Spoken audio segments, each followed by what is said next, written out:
The Statue of Liberty wasn't always the iconic green color that we know today. The statue originally consisted of copper skin over the iron framework, making Lady Liberty appear a bright bronze color. Over the years, the copper began to oxidize, forming a protective layer called patina and creating a bright green hue. It took 30 years for Lady Liberty to turn fully green. If the statue's sculptor Bartholdi had it his way, Lady Liberty would never have been green, or even copper for that matter. The architect originally intended for the statue to be a lighthouse. In order for the lighthouse to be visible at night, Bartholdi planned to wrap the entire sculpture in gold leaf so that it would glow under the moonlight. This idea was rejected because it would have been far too expensive.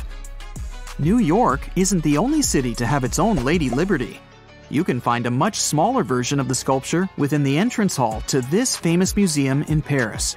This mini Lady Liberty was crafted by Bartholdi shortly after the original statue was erected for the 1900 Paris Exposition, a world fair held in France to celebrate the achievements of the previous century.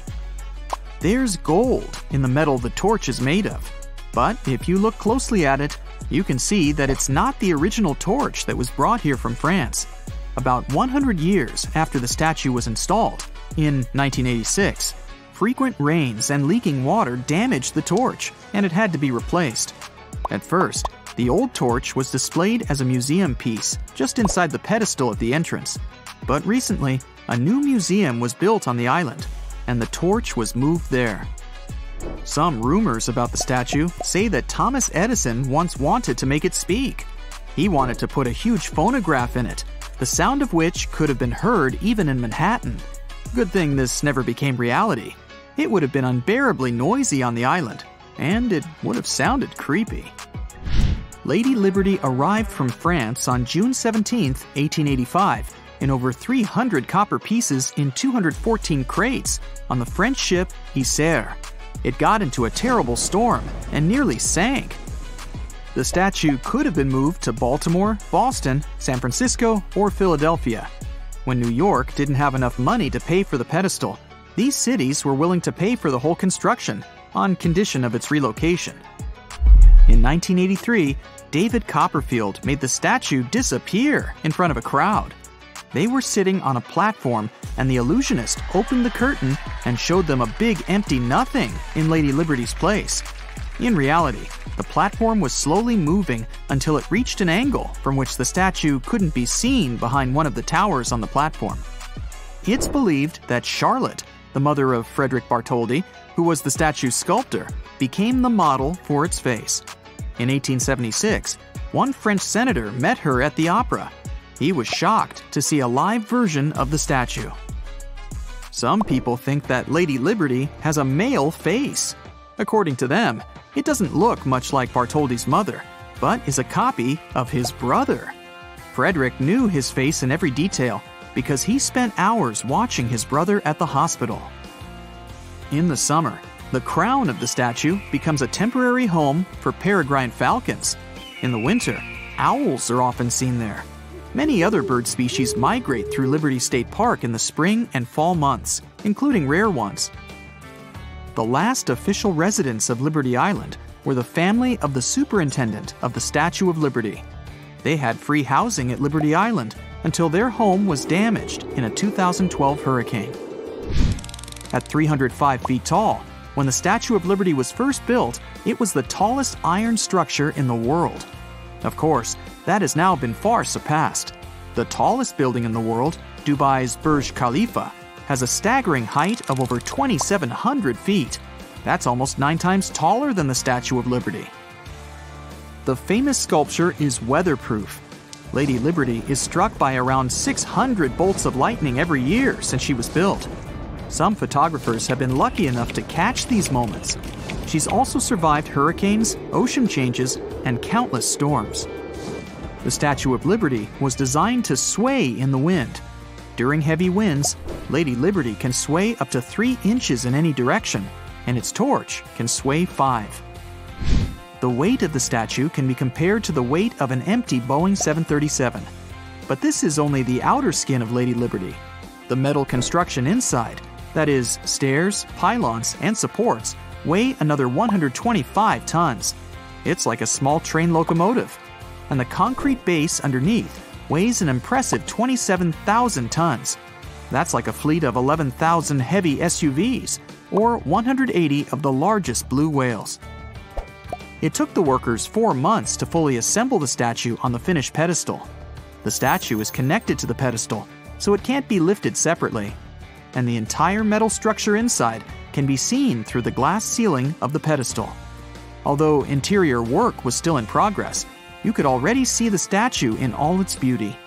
There's a star-shaped base on the ground. It's the remains of the former Fort Wood on the island. Next comes the granite pedestal, which has its own observation deck, and the statue itself. Visiting Lady Liberty is a good workout. Visitors need to climb 354 steps to reach the crown. Inside the crown, there are 25 windows, providing stunning panoramic views of New York City. It's also much smaller than you thought it would be. Lady Liberty's crown is adorned with 7 individual spikes. Some say these spikes represent the 7 oceans and continents of the world, bearing the universal concept of liberty. Others think they represent rays of sunshine. The Statue of Liberty was first assembled near Parc Monceau in Paris. The locals loved her so much, they called her Lady of the Park. They used 300 different kinds of hammers to shape the copper, which was the weight of an African elephant, into the statue. The statue was finished thanks to one of the first crowdfunding campaigns in history. First, French sculptor Frédéric Auguste Bartholdi, who created the statue, raised funds in his country to build it. Then, over 120,000 donors in the US joined in to give it a pedestal. Lady Liberty received a new torch with a flame during the 1984 renovation. It's made of copper and covered in 24-karat gold leaf. The original torch had to be replaced because of water leakage. You can now see it at the Statue of Liberty Museum. During the same renovation, the statue got a nose patch and a better supporting structure. The original one was slightly imperfect. They found out the head had been installed 2 feet off center, and the arm was 18 inches away from the body. The Lady of the Harbor is as tall as a 22-story building. Her face is as long as a queen-size bed, and her hands are twice as long. If this lady ever wanted to buy shoes, they'd have to be a size 879. Her waistline is as long as a double-decker bus, and she is about 5 times as heavy as a T-Rex.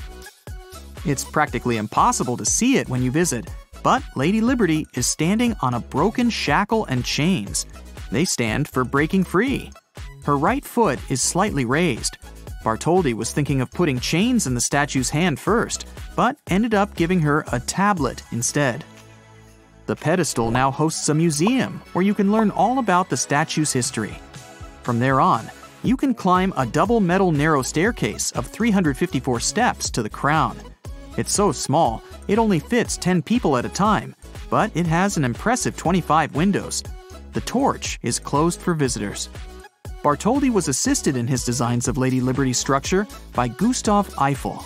He was a famous structural engineer who, you might have guessed from his name, is famous for designing the Eiffel Tower. Eiffel designed the framework and structures that support the Statue of Liberty. Liberty Island was only named so in 1956, 70 years after the statue had been installed. Until then, it was known as Great Oyster Island, then Bedloe Island, after a Dutchman who owned it. At some point, it was also called Love Island by order of Governor Francis Lovelace. You can't travel to Liberty Island by a private ship and dock it there. The only allowed official way to get there is by Statue Cruises Ferry.